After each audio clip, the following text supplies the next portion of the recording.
Just me and you in the Terror Dome. Yeah, you'll notice Brogan is not here for this podcast. Partially because he's a busy guy, and we have a lot of podcasts coming up. But 20 people are simultaneously shitting, coming, crying. I feel like the tension of the stool on my arsehole is giving me a lot of orgasmic pleasure at the moment. Good. Just for the sheer intensity. That's what we try to do. Of this moment. We put what's the word? What's that thing? It's like goes up and down. Symbian. Symbian. Yes, we put symbians on the stools for our guests' enjoyment. I gotta relax. This is also Quentin here, the book club, by the way.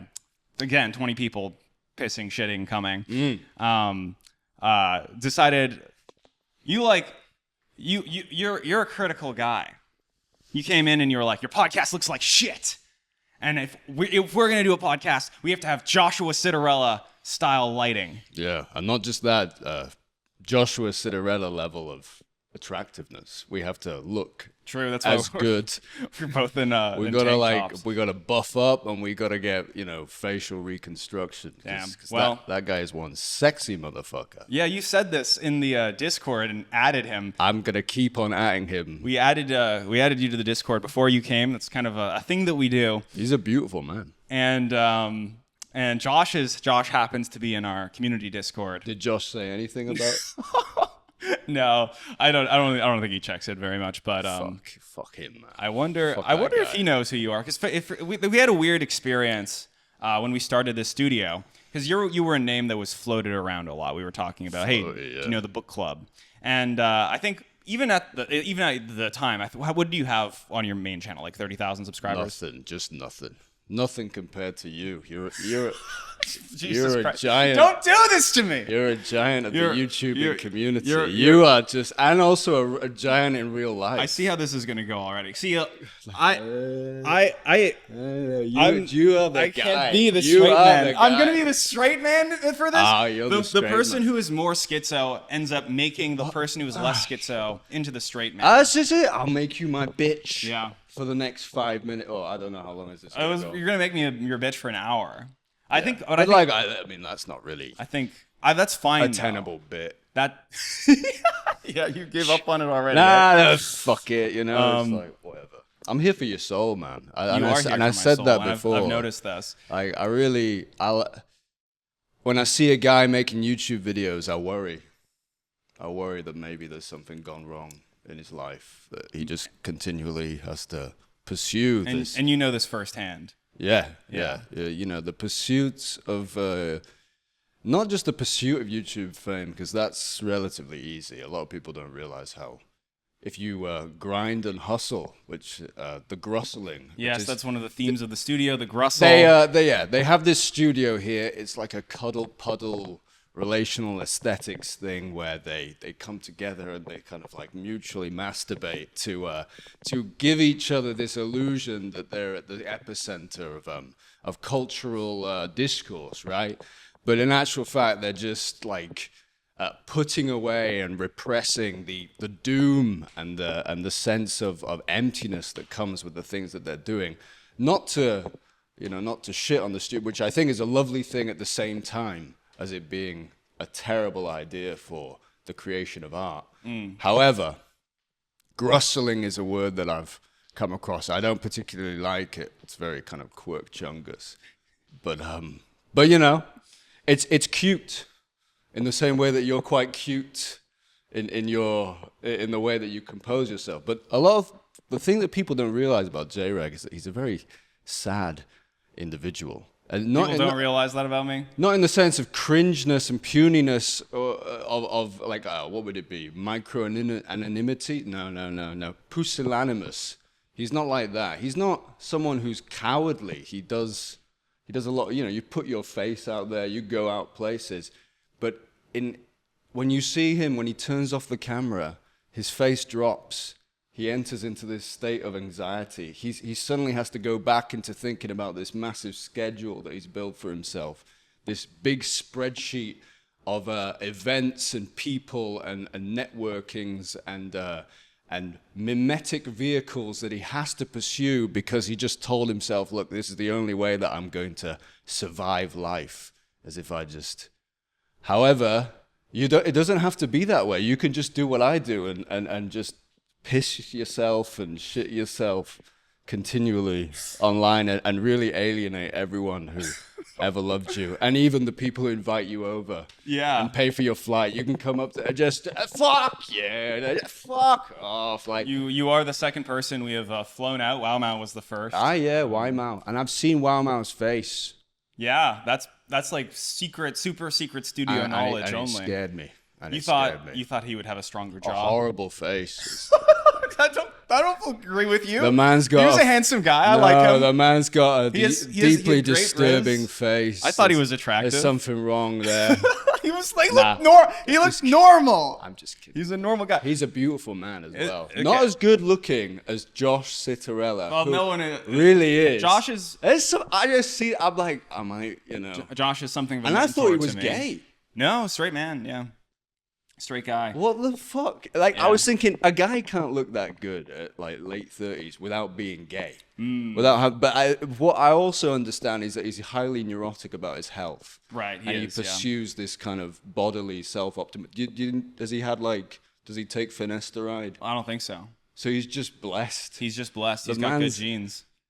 The man's something else. I'm glad you like Josh so much. I mean, I don't like his politics. I don't like anything. I don't like the way he speaks. You don't like anything or anybody. I like some people. I really do. And like on a genuine level, if I was to meet him in real life, I'd be really nice, as you know. Yeah, you would. As soon as the cameras come off, I'm a charming fellow that really is just here for the well-being of humanity. At the end of the day. But I'm also here to just tell you all that you're making shite and you have to up your game.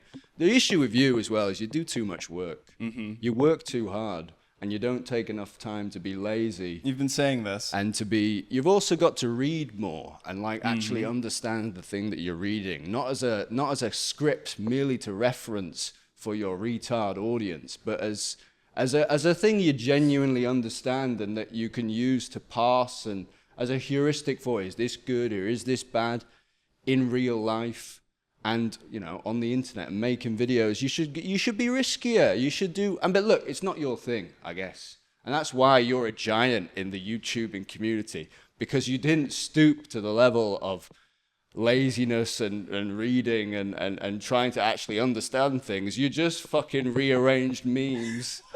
And that's just who you are. And that's fine. That's fine. Is it fine or is it like deeply evil? I said it was evil. I did tell you it was evil.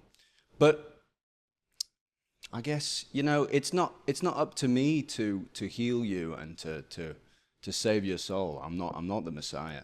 Interesting. I'm not the Messiah at all. I'm just here I'm like a kind of, I guess what I think of myself in a gay way is that I'm like this little sneaky clown dude who comes around and like the jester in the court that like says something in jest, but it's actually, touches on something that actually people know deep down in their souls and refuse to really reflect on because everyone around them is a yay sayer.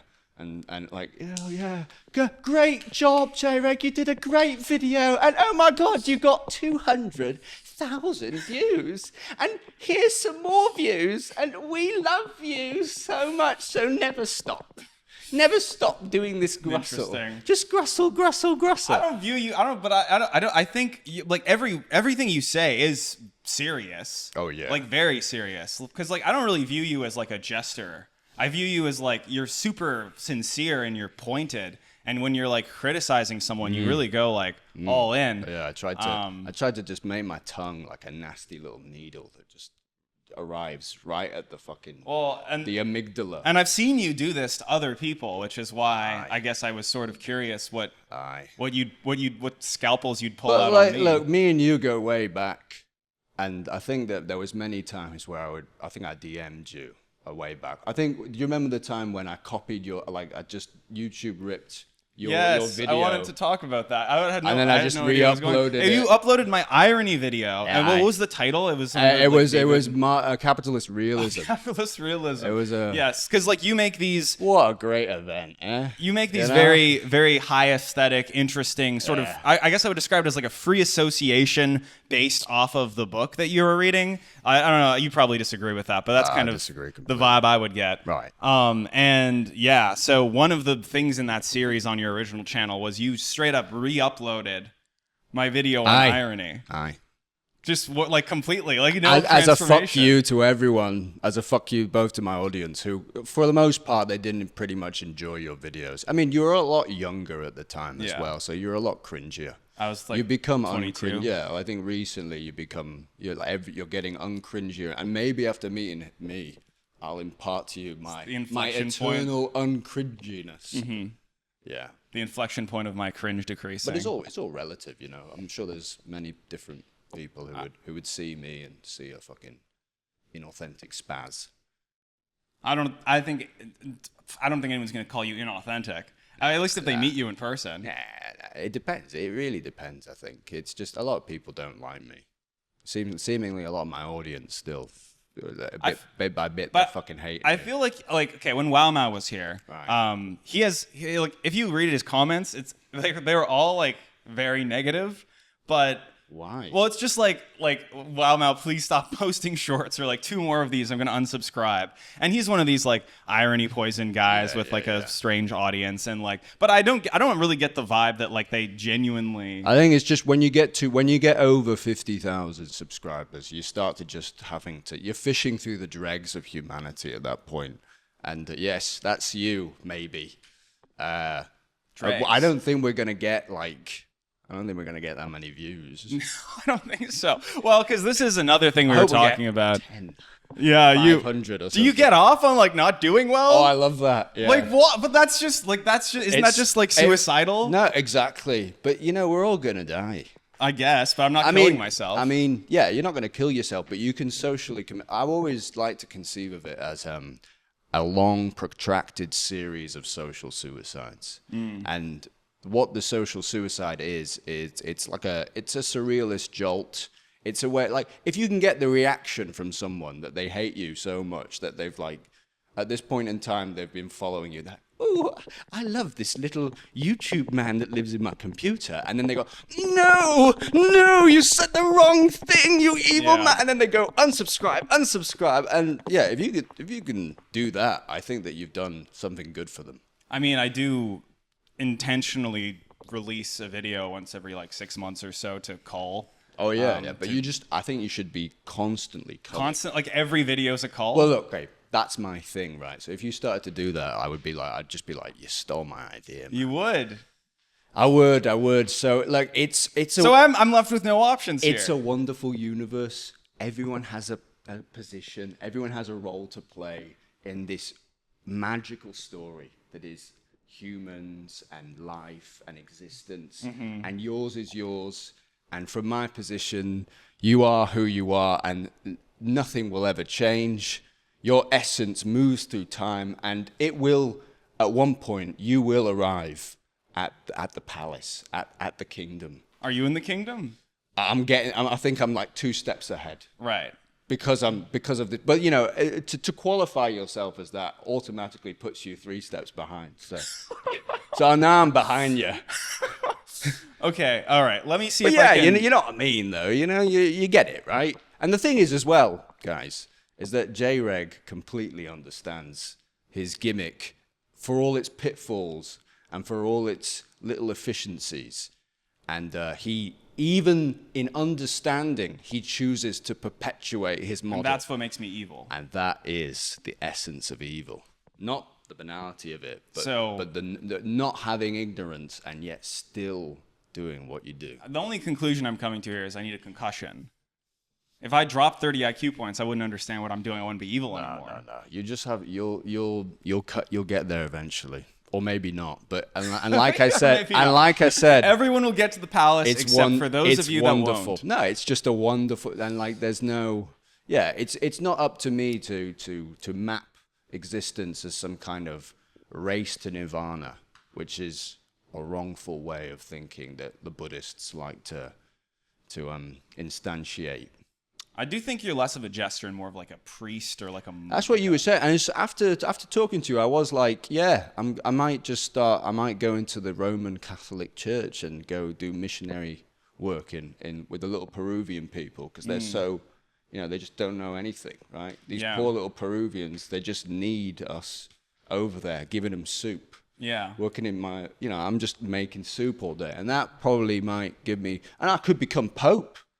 Then I could become the Pope, right? And then I could have so much power and so much, influence. That's what it's all about, baby. And then, I've got the keys to heaven. You watched my podcast with my mom and my dad. I thought your mother is a wonderful woman. And obviously, genuinely, I'm speaking that. I think she is any woman, any man, woman, whatever, who dedicates that much time to not the pursuit of anything, but I feel that like what prayer is like weeding. It's the maintenance of holiness. It's the maintenance, the allowance of the requisite amount of sincerity of care and sincerity of emotion in your life. And I think that if you don't at any point, you'll notice when you start to corrupt yourself because you're not giving enough space to the thing that is outside of you. You're not giving enough space to the... Did you think I was a Jew? I did think for a long time you were a Jew, and I was very worried that was... You were just doing Jewish... the evil Jewish magnet. With all respect, right? I've got no issue with Jews. I know a lot of them. Got great Jewish friends, yeah. But there is something Semitic where you don't, and I feel that's not just. I feel perhaps hardcore Jews they don't fall into the same category, but there's a specific genre of reform liberal Jews, coastal elites that do take glee in sophistry and so you're anti the international ones. But the Zionists are cool. I mean, I don't really know, It's like, have I really met one for real? It's only just an essence. It's like a sort of, it's just a vibe you get from probably just peddling, seeing certain people behind certain things and certain media forms. So, like, what's an example of something I'm doing that's Semitic? Not taking things seriously enough. Not being chuddy enough. Not being chuddy enough. You should be more connected to the earth. More connected. You should be more racinated. But maybe that's just the fact that you're like a Lebanese guy who's also from the islands who came to Canada, and you're like, it's all a wabadooby, juba juba. I've thought about that. And you're kind of like, it doesn't fucking matter because, look at my life, right? Well, and also I'm commenting a lot on like American politics and Canadian. There's a lot of ironic distance inherent to... Yeah, but maybe you should sincerely kiss the earth. But, I'm an eco-feminist, really, at heart. I think that's what I like. I want chicks with their tits out, hanging around the stream, just like, reeds, mud. Feminism is when naked women cover themselves in mud and reeds. They do. Like, Les Grandes Baigneuses by Renoir, I think that's who it is. That's what I believe in, these fat chicks with big tits and big asses, like hanging around the swampy water and frolicking. Okay, I'm just making a list of things to. I'm extracting. You should get naked. We should both get naked. Right? You suggested that in the DMs. You said. I feel that I do that too much. I feel get that. naked. Yeah. People are not going to be interested if I get naked again. Because you've done it already? Yeah, which I've already done. And so you were on your channel naked. You do it once. Fully naked, holding the cock of a homeless guy? Yes. And he was holding your cock. And he wasn't just a homeless man. He was my best friend. My best friend is a schizophrenic at that point in time, he was between homes. And he's like a spice fiend. He was one of those, and so probably. What's a spice fiend? Well, over here you have the the Fent guys, Fent folders. Yeah. It's a synthetic cannabis that was all the rage in the 2010s, I think. And he just starts, and it can send people really, really loopy. But he was already a bit crazy. Yeah. And anyway. Why do you... So what Very was, lovable guy. What was the... Because, like, I think that was one of the last videos on your channel, right? Like, what was the cause of your channel getting taken... Your original channel getting taken down? Politics. The Jews. The Jews. The Jewish elite. The Jews made you... Specifically, they found me. Made you post your cock in gore? They cut in my fucking head. No, it was... There's oscillations in terms of political signaling, right? And I think that the thing I hate the most is complacency when it comes to thought. And that when you can sense that your audience is ossifying into a particular ideological camp, that's why the self-sabotaging thing I relate to that. Is so important, is that you have to shock people by destroying their idols and burning their icons. And so if you end up... So I, bit by bit, felt myself becoming this chuddy icon. And like I was thinking, if I really sit down and start streaming, I could become the Nick Fuentes of... In a very odd way, but like something similar. I think I said something similar. Of the UK, right? And then I just thought that would be the worst thing ever for myself and my soul. Not to disparage Nick Fuentes. I think that recently he is very much on the right path. Although, he's still taken hostage by his own demagoguery. I've been taking notes of people you like, and I have 3. My mom, Nick Fuentes, and Poop Madness, the YouTube channel Poop Madness. Poop Madness, he is my greater. He is like my sensei. I don't know who he is. I've never met him, or I think I've like spoken to him. Poop Madness, if you want to come by the studio, open invitation. Poop Madness is high art in the iFunnier mode. So there's like there was a specific editing style that came around on iFunny. And iFunny is very much like nihilistic, but also quite chuddy. And sometimes, via being too nihilistic, comes around again to being highly religious. But yeah, I think that like Poop Madness definitely his editing style is something that after seeing it, I couldn't stop thinking about it. It definitely influenced me. You do. I mean, I think you're like you're like an aesthetic genius. And you.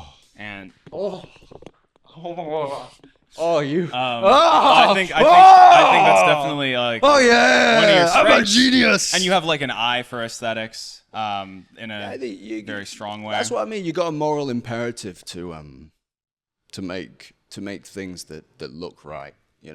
If they're inside you, and you've got to. Aesthetics are very, very important because it's the realm of the sensible, and that's all it is. And all morphologies that are present when we're doing this sort of thing, they are expressions of a certain inner world, right?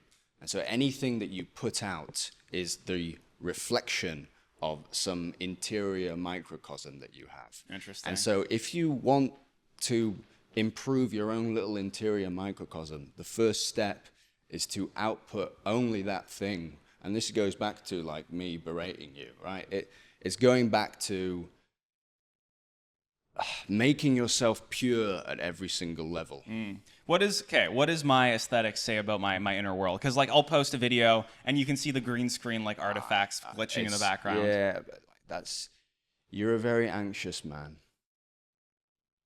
You're a very anxious man. You were saying when the cameras turn off, my face drops and I get angry. I'm anxious now. You're anxious now. Cameras are currently You're on. anxious now, but you're not he's not as anxious as he was just prior to. But I was very anxious. You could see me. Like, why were you anxious? You're doing the scalpeling. I'm worried though. I just clicked a random thing. Keep going. Yeah, you're fine.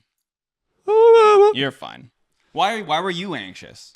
Because I knew that this thing had to be important, right? Well, it was necessary to do something, as well as it being completely unnecessary to do something. Yeah. And I felt I had...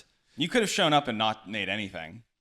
But that would have been fine. But I wouldn't have asked for a refund. No, and yeah, you're right. But I think it's just the sense of, it's it's coming, oh, anytime now, ooh, and then you kind of, and yeah, you enter into, I mean, like, that's how, the first day that we met each other, I was very much like, because I felt I was saying a lot of true things to you, and when I do that, I start to just, like, my head goes, I get like this kind of sparkly spinal fluid that like that lifts up. It's like my kundalini starts dancing, and I'm so you're like I'm bright-eyed. And, you're like getting off on truth telling. Yeah, like foamy. And I think that's what that's what the Pope does. That's why the Pope is so amazing. The current Pope? I don't give a fuck about all that kind of shit. What the fuck? You bring him Like, up? fuck the church. Oh my goodness. Fuck Christianity. Well, I guess you're not going to be Pope with this kind of language. Yeah, but like I think that irreverence is a very holy thing, and it's important that, and Martin Luther knew this very well, that it's the surface of things is irrelevant. It's the seed. It's the seed that lives beneath us. I think, but like having such a high aesthetic standard for yourself. I mean, at what point is your aesthetic standard so high you're not doing anything? Right now. Yeah. Basically. But also, it's like I'm in a weird spot. I'm trying to impregnate a 44-year-old woman From Mexico. Mexico, my Airbnb hostess, and but I'm also in a sense of just following the thing that feels right, and maybe making videos at the moment is not entirely the thing that feels correct for me. Yeah. And I spent a lot of time actually working like full on, trying to be professional as a writer in the sense of putting in 8-hour days of just editing. Yeah, you're and writing writing. a book. Yeah, right? and so for a long time I've been writing a book. I don't know where it's gonna go. I got a lot of drafts that aren't very good.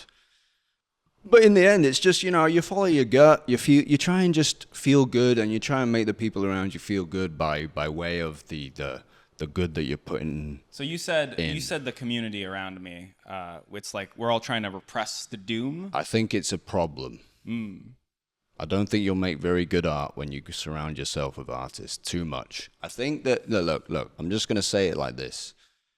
It's good a quarter of the time to see other people and to realize that there are other entities who also pursue the same path as you. Mm-hmm. But I think that when it comes to making things that really break, because you've got here there's always going to be some kind of communally understood truth or political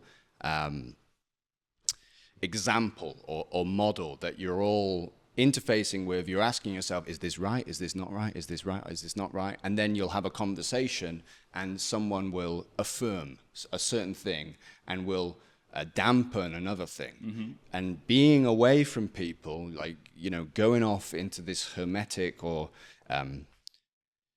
some kind of like a siloed mode of your mind, that's going to be where you're having to really face the question of what do I actually believe? What do I actually think is good?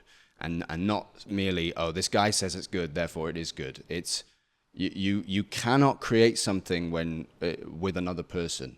Your creativity has to be, and I know that sounds ridiculous, right? Mm-hmm. But when you're mining for gems, you're not going to find the gems in someone else. You find them through the singularity of your own point in space-time. Interesting. Okay. I guess that is a pretty big, I think. Nespa, yeah. Well, I think, but like, if I'm thinking about my own, I mean, obviously I agree to an extent that alone time is very important as an artist. But like, I'm going more, like, for me, it's like 3/4 with people and then 1/4 alone. And for you, it's like a 3/4 alone, 1/4 with people. Maybe it's like 90% alone. Yeah, you're like introvert extremist. Yeah, because it's because. But like, are you just like in like dispositionally more introverted? Because like I like being around people. I find it like grounds me and makes me less psychotic. And I also like being able to like talk. But the psychoticness is essential for making really good stuff. And I know that sounds as though I'm trying to downplay like mental illness and like genuine fucking traumatic states of mind. But really, it's a knife's edge. Like, you're gonna make your best stuff when you're slightly outside of what you're comfortable with and what grounds you. Okay. Being too grounded is never a good thing. Sure. Right? I guess I'm like I can be like an N=1 experiment then if you check in 5 years and my art degrades further.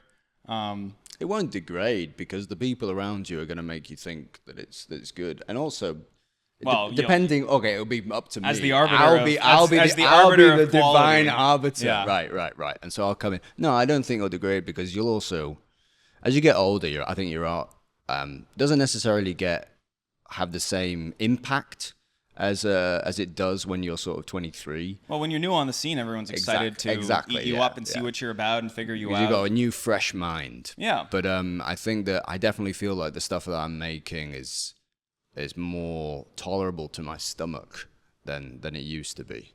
Yeah. And whatever that means, it really doesn't matter. You know, we're in these little cars that, you know. Well, look, you can. Yeah, I see you pulling back. You stab and then you pull back and you stab a little softer. You can eviscerate me if you like. I mean, that's what. Well, maybe I don't have the energy. I should have given you a caffeine pill or something. I should have given you Vyvanse. I feel like I already eviscerated you like 48 hours ago. Yeah, but even then, I didn't. You were like, I'm gonna save it for the podcast. I'm gonna really tear you to shreds.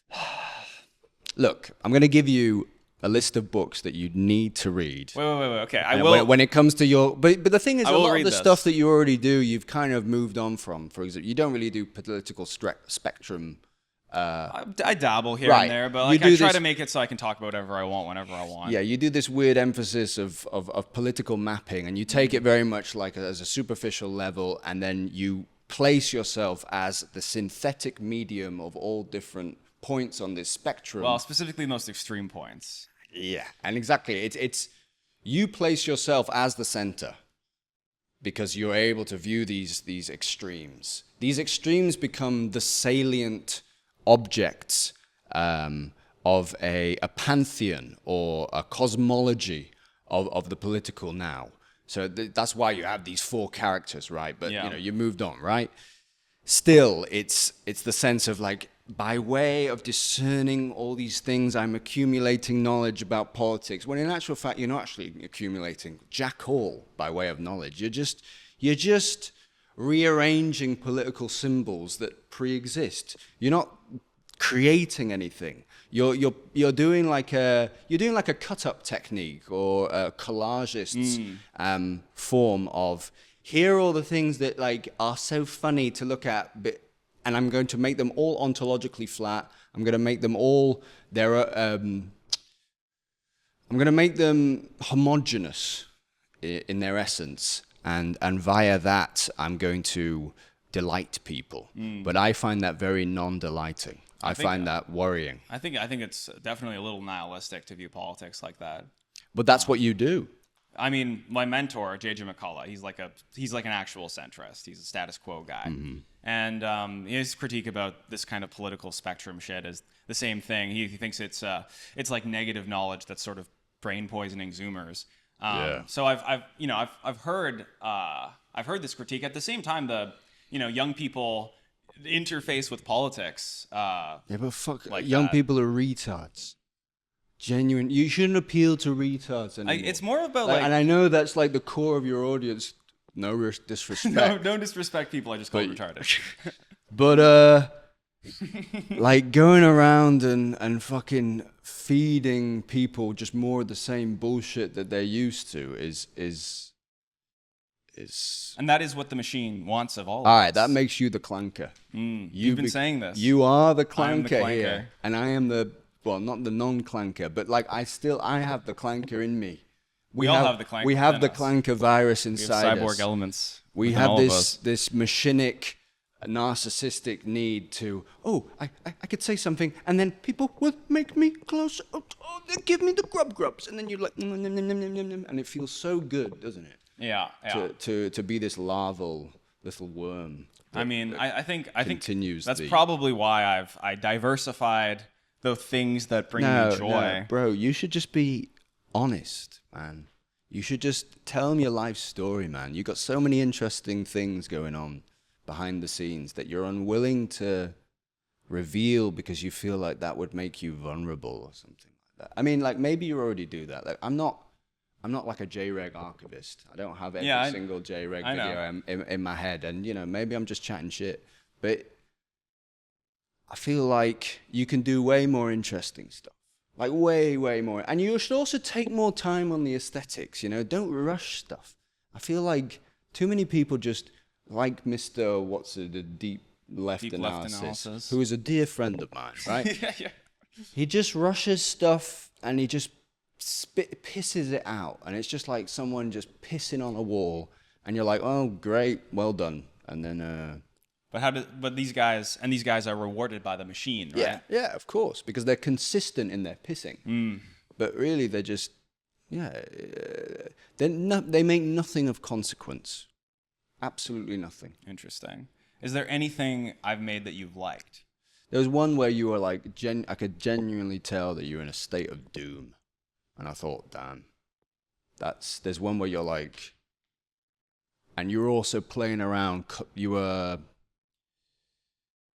operating in a art video mode where you were willing to really play with what would, like oblique shifts in modality. And you know, this thing, for example, is a homogeneous rhythm. Filming. This is all going to be placed together in a format people can understand. Two guys having a conversation, podcast, right? Yes, yeah. And the fact that you were doing like, I'm in front of the camera, and then you kind of like went like, oh, and then there was like a sped up thing, and there was just a sense of doom, and it really felt real. And it wasn't like, oh, silly doom, like it wasn't Redditor doom, it was OG doom, like. And I think that if you can just face the beast, face the monster of your own life, and through the dwelling on the darkness, find the other side and express that, and turn it into something that you will be proud of in 50 years. Right. I'm scared of the long-term projects. I've you know, I do long-term projects. You know, the album on my pinned to my channel was like a 2-year long project, but it was one I was keeping up with like, you know, sort of semi-regular uploads as well. I've tried a lot of long-term projects and I get like stuck on it. It takes a while. And a lot of those long-term projects, I have like a few, like one, I interviewed people who had a parasocial relationship with me. And then I also interviewed people I had a parasocial relationship with. You know, like that one? Get rid of these words, man. Parasocial. You hate terms, which is very anti-autistic of you, but you seem to think you hate terms, so I call you schizophrenic, and you're like, no, there is no dichotomy. No. Everything is one. Yeah, like all these neologisms are janky little categorizations of the world that every single time you arrive at a state or a substrate of occurrence, you have an opportunity to name it, and you can do so metaphorically in a much more rich manner than sticking the label on it, right? You stick the fucking schizo label, you stick the fucking parasocial label. What's the alternative? The alternative, I'm saying that the alternative is good food takes time, you know, like just like feel it, right? Feel the thing that you're feeling and call it a new word. And approach it in Gwump. Yeah, gwump. Yeah, you were talking to all these guys that you were gwomping with, right? They were gwomping on you. Yeah. And you were gwomping back with them. What if I followed your advice and then I started making substantially less money? That's the main thing. It's the fear of poverty, I feel. But that's your role is that of a monk. You should take a vow of poverty. My role is that of a monk? You ever see that film with Sorrentino's The Great Beauty? You gotta watch that. So there's this old lady at the end who she's like a Mother Teresa figure, and she's like crawling on her knees up this bit in Rome.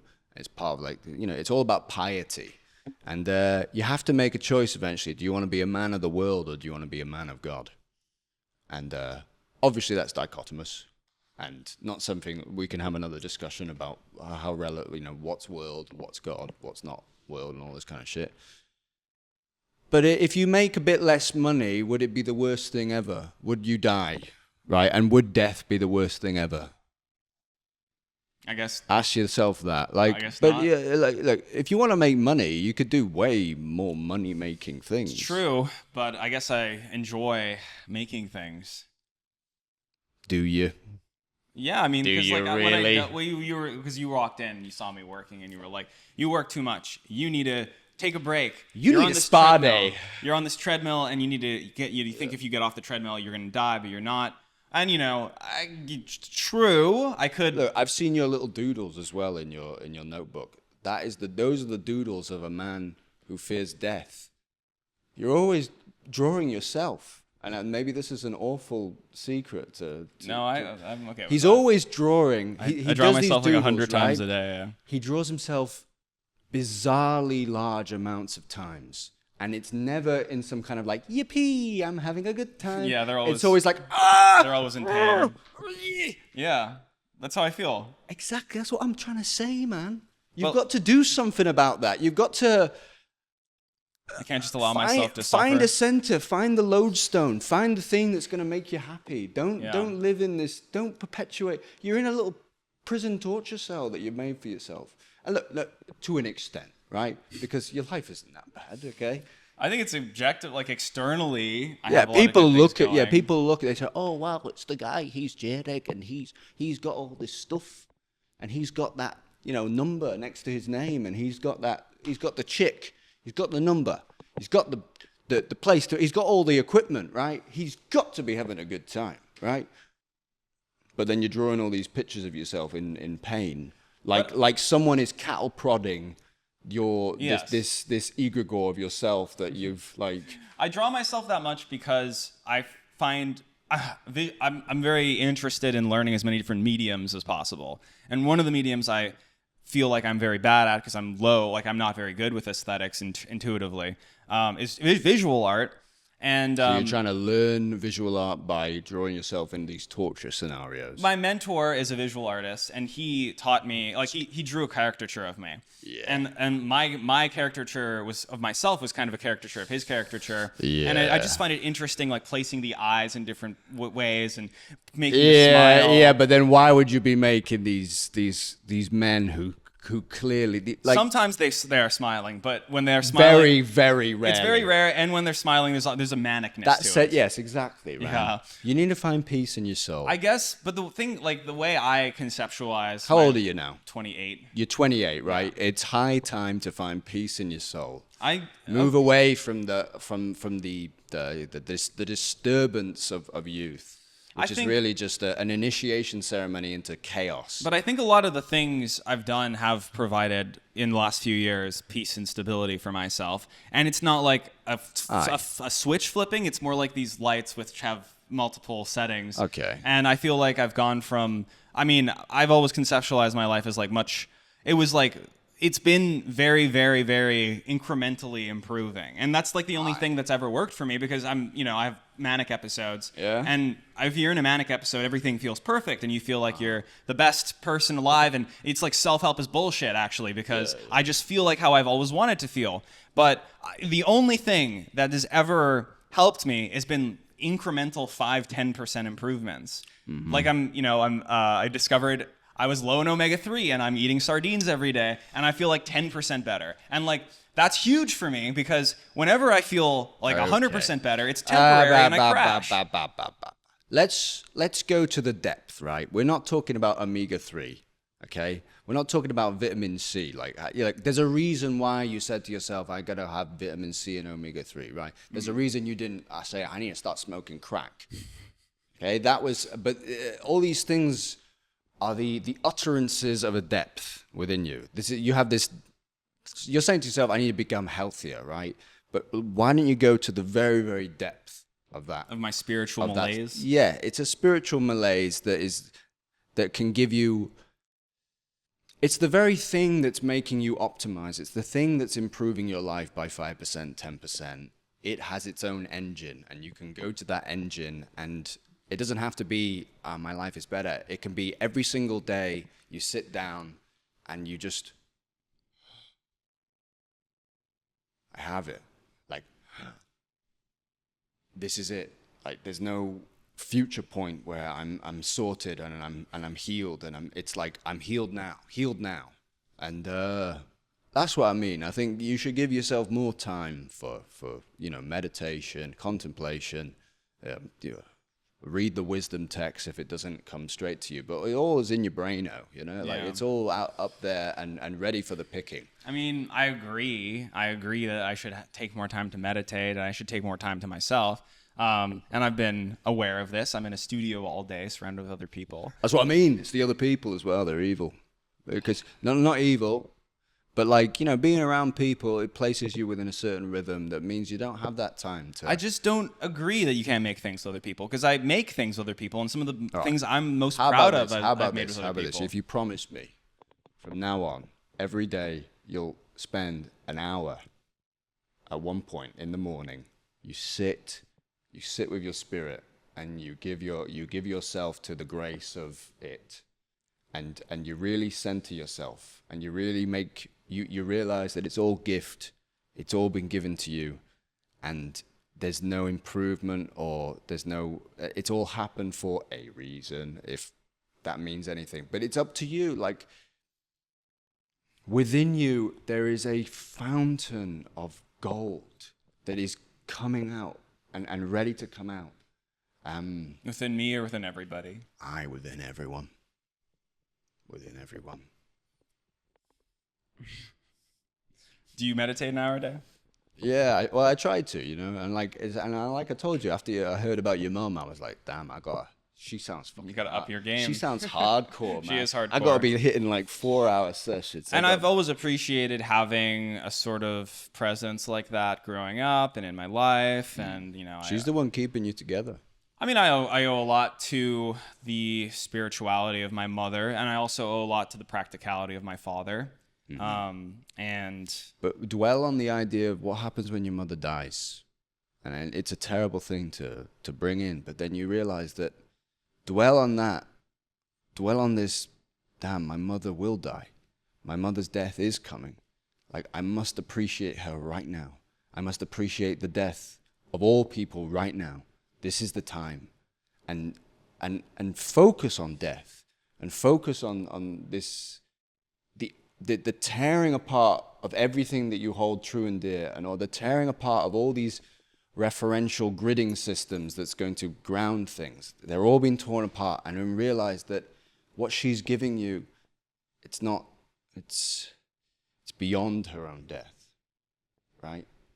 And her love is beyond her own death. And this kind of stuff that's where you need to be placed in your head. And then you can say to yourself, do I really want to be making these fucking videos about Mimi politics shit when for the last hour I've been dwelling on my mother's death and dwelling on the death of all the people I love and my own death? My mom likes my stuff. Well, she'll often call me, and if I swore, she'll be like, "You shouldn't have sworn." And then she'll say stuff like, "You should make a video about Saint Michael the Archangel." Yeah, you should. You should. But your mum's really into the whole Christian aesthetic, right? She grids her reality according to Saint Michael and all this kind of stuff. For me, it's more. You're much more esoteric than any single religion can provide you. I believe so.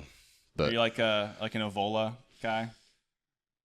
Evola? How do you say that? Evola. I think you can decide. I mean, you're Canadian. Because he was very pan-spiritual, right? He was perennialist in a certain fashion, but he was also very harsh in his perennialism and believed that there was some kind of imperative to make the kingdom of God the world as it stands, which I don't really give a fuck about. I think that spirit moves, and it's at the end of the day, it's not really. And then the whole yoga system, I completely don't give a fuck about. And all that shit gets memed into, for puppeteers of some ideological zombie stuff. So I'm not really that into it. You're not a Kali Yuga accelerationist? No. Don't give a fuck about that, or Guanon or any of that crap.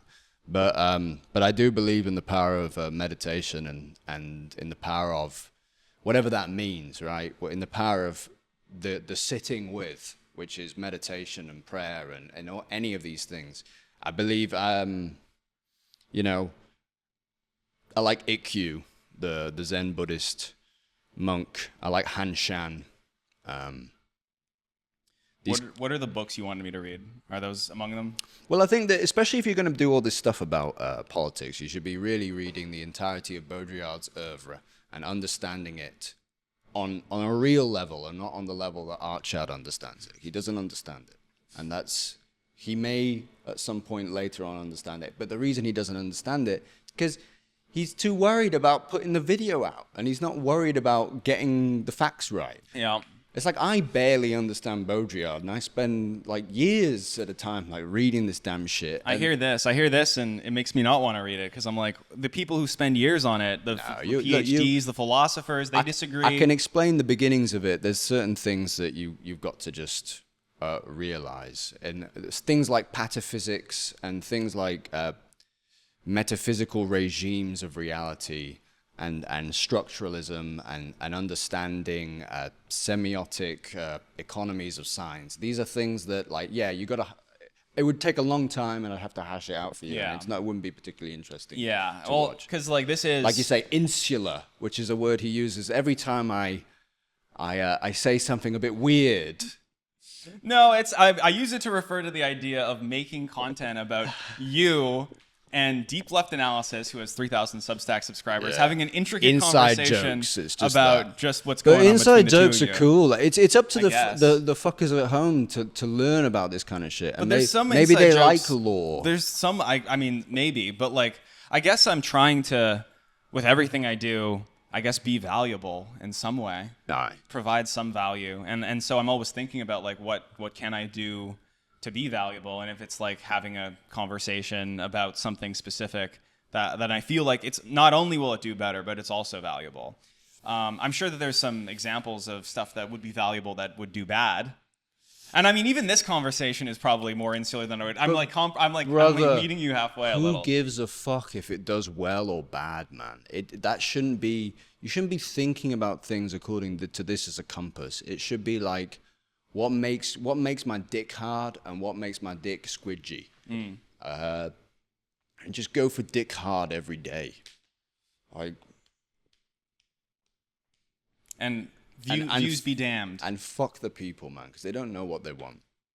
You don't know what you want. I mean, I agree to an extent. You think you do, but it's not up to you to control this man. He has his own life, right? He is his own person, and you're killing him.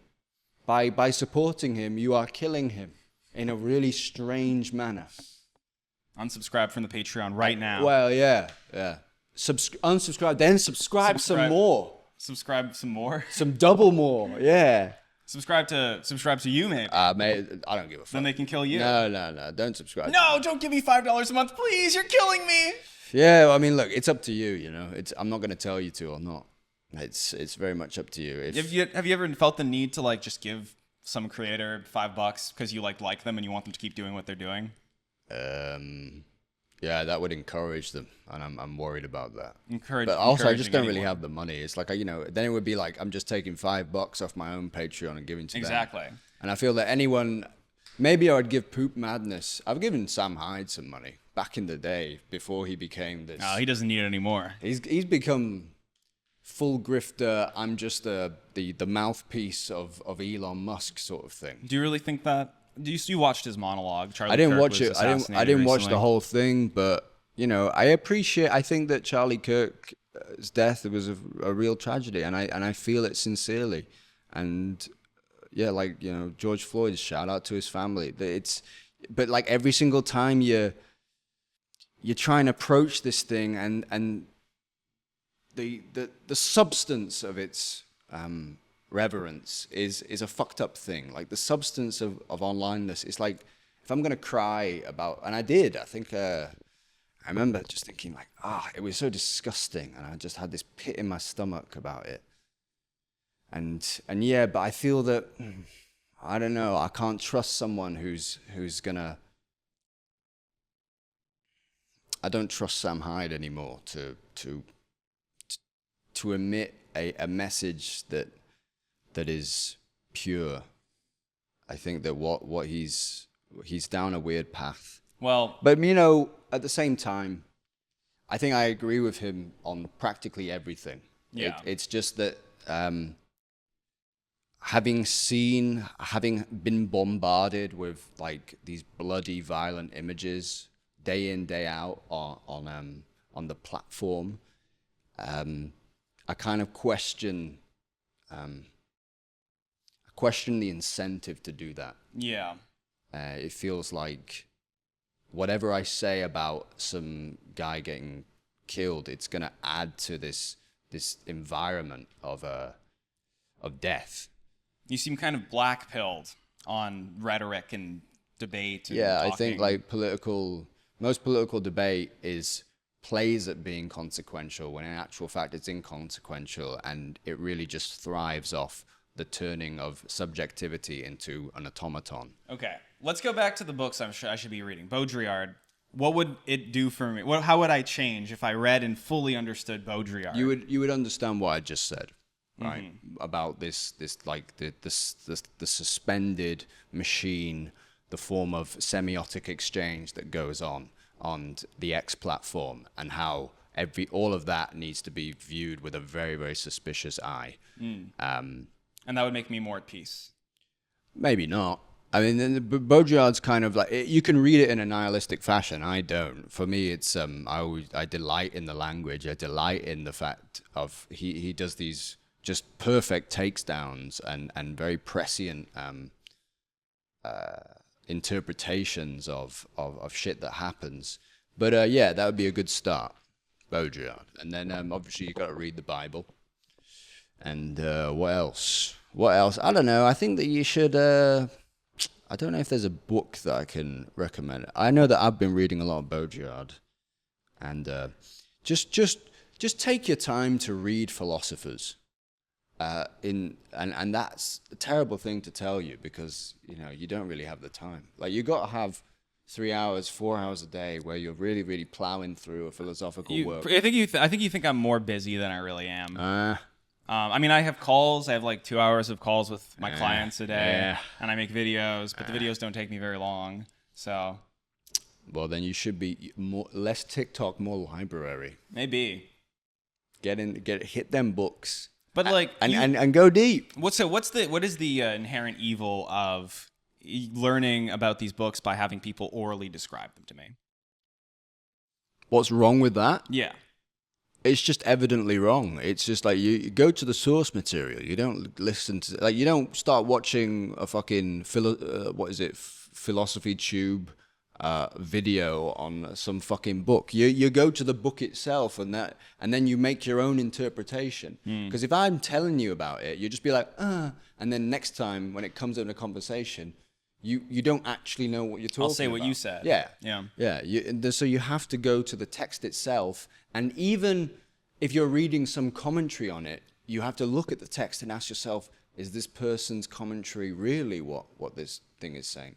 And you got to come up with your own interpretations. The main problem with most, practically all YouTubing kind of pedagogy is that it is third hand. And that is the world we exist in. It proposes itself for undergrads. The evil, wretched, Chungus fallen world we live in. The Chungus world is thriving off of like shitty, like the whole. It's like people just read memes about these particular philosophers. That's how I got into politics. That's the problem. Is that like you got to look at the text and read the text and understand it in its historical context and in its structural context in a manner that is deep. And then you got to say something new about it and make a video that is the saying of new things about it and isn't just the derivative new, because there's a derivative new which is just the rehashing of memes. Because when you make a video, it always feels sort of new because you're just, I'm going to rearrange the Lego blocks around this philosophy that I've just learned about on Wikipedia, right? But when you actually go deep into it, you can push the philosophical thing forward, if that's the word that you want to use. You can say something actual, consequential about the world that is your own thoughts, and that doesn't make, and then you pass from being a YouTuber to a genuine thinker. And the role, you have a moral duty to be a thinker. You have a Me or everyone? you especially because you're a YouTuber, but like you have a duty to go deep. And if you just play with the surface, you delight people, sure, but like, you know, you're not gonna give yourself cachet. You're not gonna give yourself weight. You're not gonna give yourself you're not gonna be certain of yourself because you're always just like anxiously rearranging signs. Is that what you wanted to hear? It makes sense. Yeah. Why do you think my mouth curls when you're speaking? Because you're like thinking. You're up in because maybe you want to say something and or maybe you're hurt. Maybe you're like.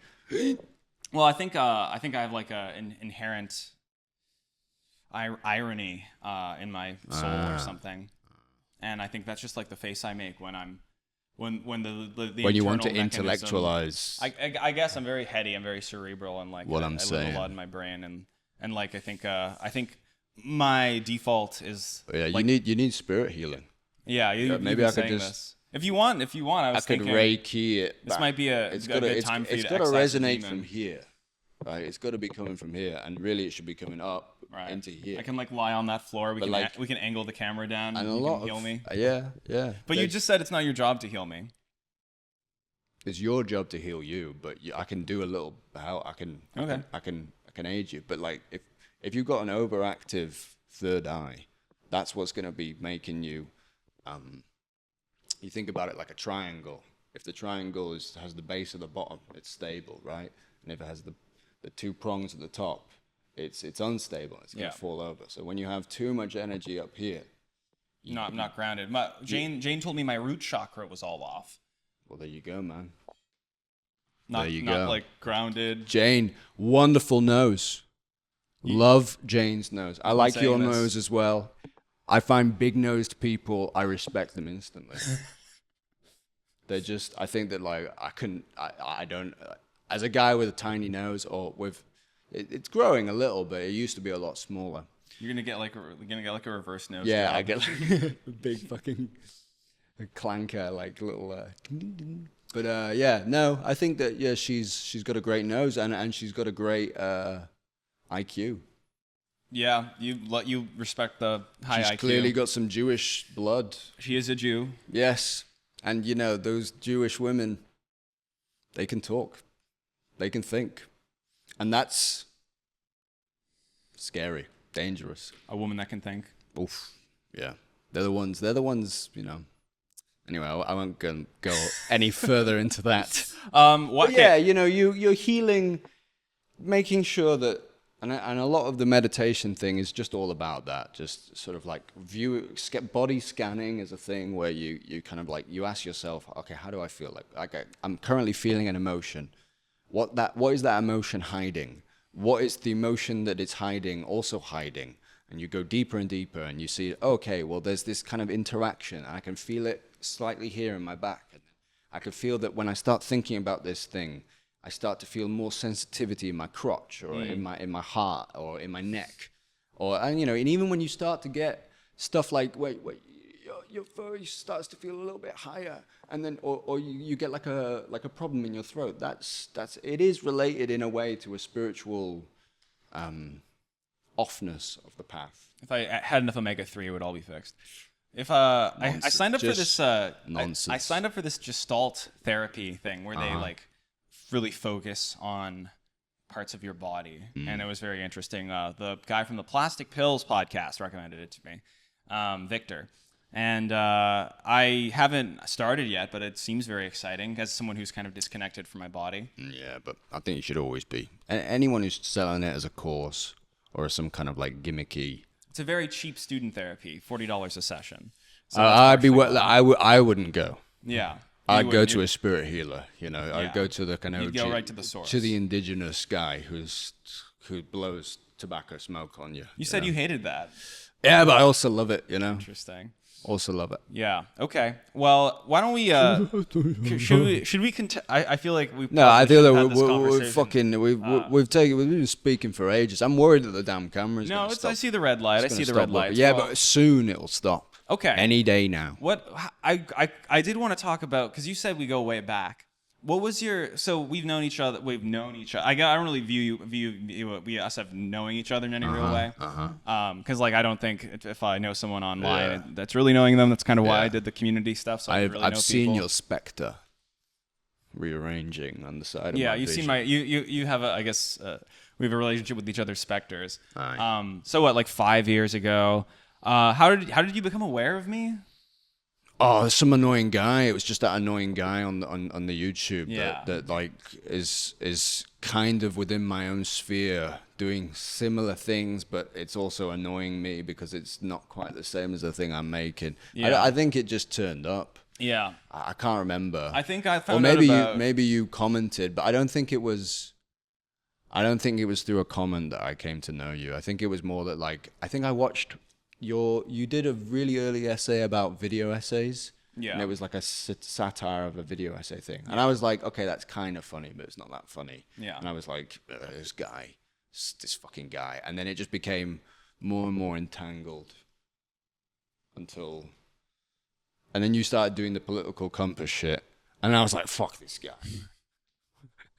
Yeah, because you hate cartography and labels.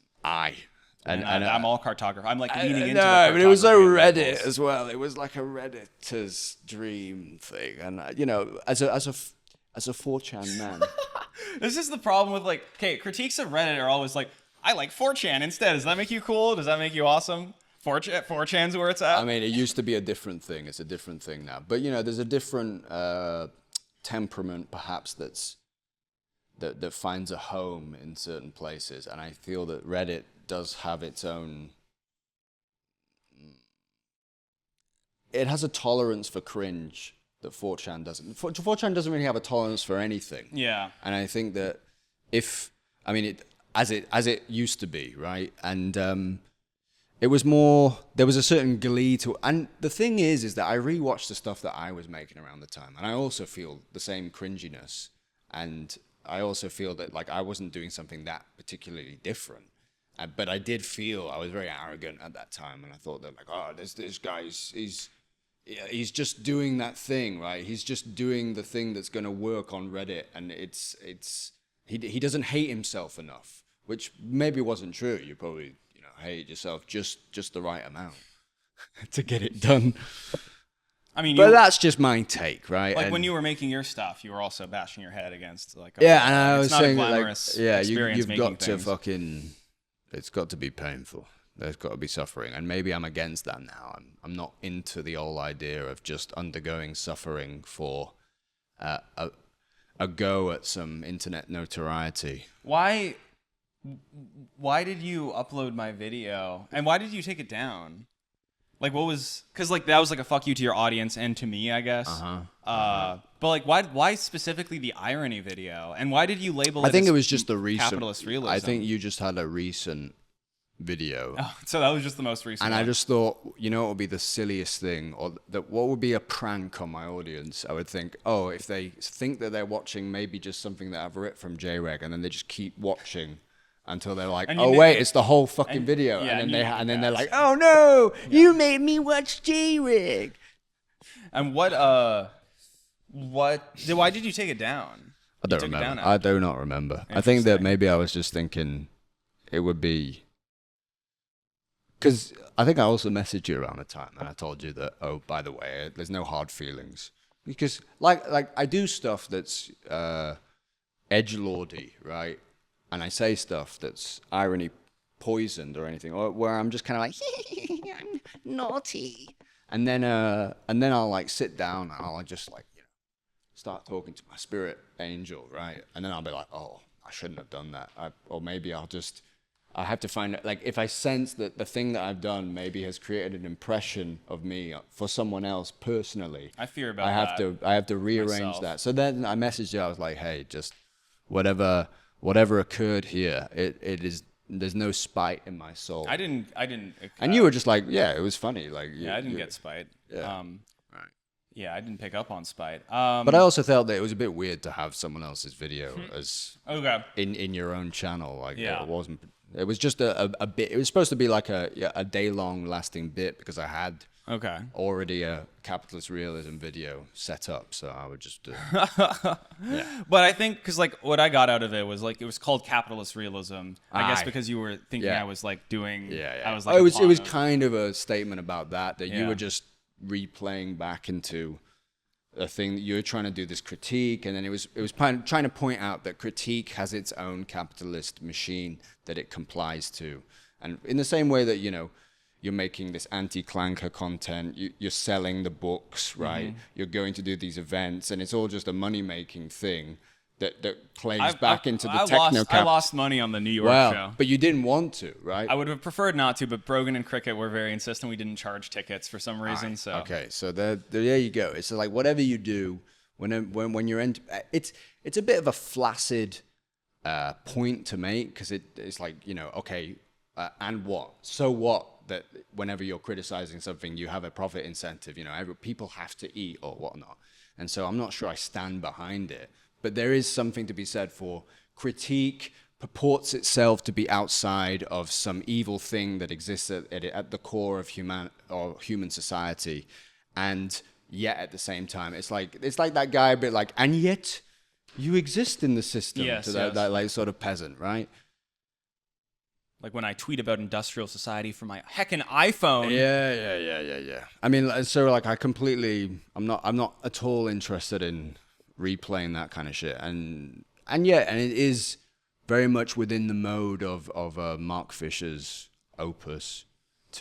That's all he goes on about, and so he gets stuck in that sort of depressive cycle of hating something that he's forced to exist in, and then kills himself. Yes. So I would like, Mark Fisher style, left accelerationist style, some more like material comfort in terms of being able to pursue ideas longer and without feeling the pressure like of the machine breathing down your back. I like the idea of like some UBI so that we can like relax a little and but that would just fucking. I mean, I'm not gonna get into the whole luxury automated communism thing, and I'm trying to kind of critique it because like this space would not exist if I did not have money, and I would not be able to like fly you out. Yeah.